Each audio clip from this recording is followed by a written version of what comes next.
going on, guys? My name is Wade with Tech Daily, and in this video, we are checking out the new Samsung Galaxy Tab A7 Lite. Now, this little guy is a brand new budget-friendly tablet, even though it shares the name of its bigger brother, the 10.4-inch Tab A7, which has been out for almost a year at this point. So a bit of a strange release cycle, but nonetheless, this is a new, super affordable option. For those of you looking to get maybe a bigger secondary device for web browsing, movie watching, school, work, even a bit of gaming. I've been using it a lot over the last couple of days, so this will be my full review. But before we jump into all that, I want to take just a second to show you the unboxing experience and explain what's included and what's not included inside the package. Obviously, the first thing we get here is the tablet itself. It comes in two color options, this white and silver combination, as well as a kind of black and gray color combo. Also included is a simple little quick start guide with some basic setup information, and for charging, you do get a USB-A to USB-C cable and the older, slower Samsung USB wall plug. There's also a SIM and SD card tray removal tool tucked away at the very bottom of the box, but that's it. Nothing else inside the package. And I stress that only because in a lot of product pictures online, the A7 Lite is maybe shown with like a flip cover case, but you have to buy that separately, so keep that in mind. You get a pretty good sized 8.7-inch tablet. Up front, the display is framed by very obvious borders all around, and while we might usually want as high of a screen to body ratio as possible and minimal bezels, with tablets, I really don't mind having a little extra to grab onto and hold. You can keep your fingers off the screen no matter what orientation you're utilizing. And really, this design is still better than the likes of an iPad mini or iPad Air, for example, so I can't complain too much. At this size, it's not quite small enough to be a one-handed device, and while I can wrap my fingers all the way around it, I can't imagine most people would find this grip comfortable. So relatively compact form factor aside, this is still going to be used with two hands and a pretty firm hold. With the build, Samsung actually took an interesting approach here and covered the rear of the A7 Lite in metal. The aluminum frame is honestly kind of nice, and even with some plastic accents on the top and bottom, the premium materials and sturdy build are not only something I appreciate, but also an aspect that Samsung sort of advertises as a selling point for this device, which sounds a little weird, but compare this budget tablet to an Amazon Fire tablet, for example, which is all plastic, and you can kind of see why the higher end build on this is worth mentioning. Overall, I like the look and feel of the A7 Lite. It doesn't feel cheap, and there's nothing really that stands out with the design that's negative. Taking a closer look at everything else, on the left side is where you'll find the SIM and SD card tray. Of course, I have the Wi-Fi only model, like I said, so the SIM card area is blocked out, but cellular models, of course, will have the ability to pop in a carrier SIM card for use on a network. On the right, there's the volume and power buttons.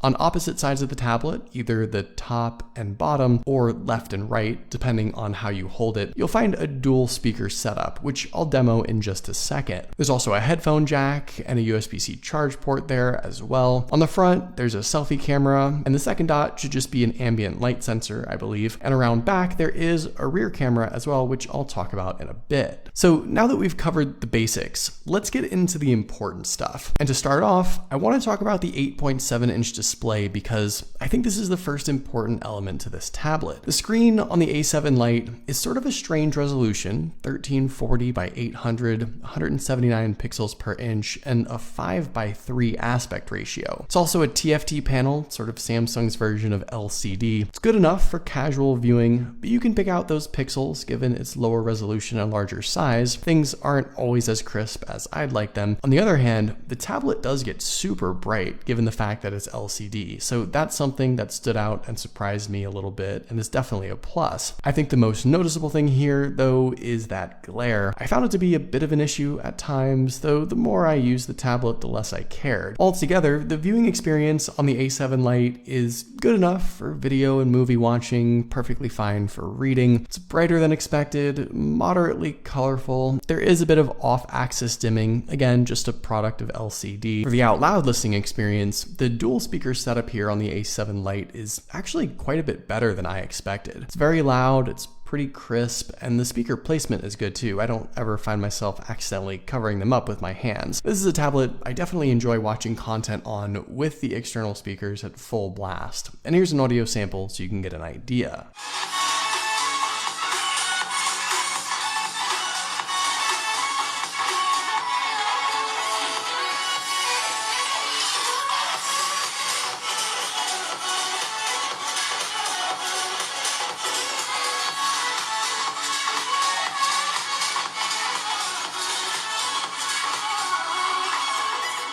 As far as the specs and performance, this I think is really going to depend on your needs, your workflow, what you want out of the A7 Lite. There's really quite a few things to consider here. Now inside, the A7 Lite got the MediaTek Helio P22T chipset, kind of an older, lower level processor. And I already mentioned the 32 gigs of storage and 3 gigs of RAM. So collectively, we're definitely working with budget specs. But at the same time, the A7 Lite sort of surprised me with what all it can handle. And I think there's a lot of potential here for this little guy to fit nicely in most people's average day-to-day tasks. Now, right away, I think you're definitely going to want to throw in an SD card because after installing probably 5 or 6 of my usual social media apps and about 4 games, I was already 2/3 full with the storage. Also, this base model with just 3 gigs of RAM, I think suffers from time to time with multitasking and app management. And I do find myself wanting to optimize or otherwise quit whatever I have running in the background. Still though, with all that being said,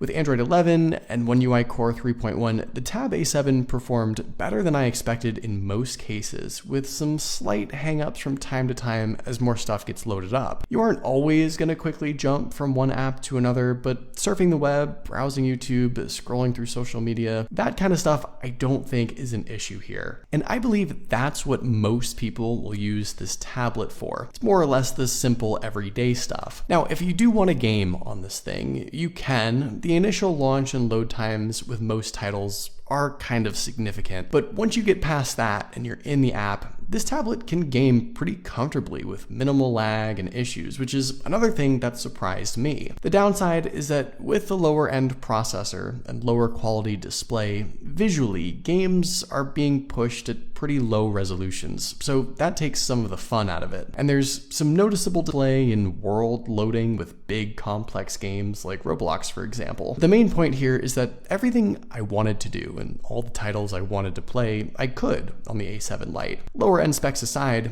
if you keep your expectations realistic, I think you'll be okay with the end result. Also, I found the battery life on the A7 Lite to be pretty solid too. You get a decently large 5100 milliamp capacity, which I know doesn't sound like a whole lot for a tablet, but you've got a lower resolution LCD display, lower end specs, and all those elements are very efficient, which can stretch this battery life out a bit more. I've been pushing some 15 hours of screen on time at least, and that's under some pretty heavy usage. I suspect more casual users can get way better than that. Like I mentioned at the start though, this small little charger and 15 watt max speeds means it takes quite a few hours, like 4 to 5 hours from 0% to fully charge. So again, that's a bit of a bummer there. I think this has almost all the elements to be called a solid budget tablet. It's got a great design and build quality, good enough screen, very usable specs, with the potential to get even more out of it than maybe you bargained for. I think this is a nice secondary sort of device for the basic stuff, and maybe a little more than that. That's likely what most people are going to be using it for. It's a brand new, full-fledged Samsung device after all. You've got the software support to go with it, and all in all, I think most people will be happy with this little guy, just as long as they have realistic expectations for it. So there you go. Those are all my thoughts on the new Samsung Galaxy Tab A7 Lite. Hopefully you guys did enjoy this video, and I'll see you guys later.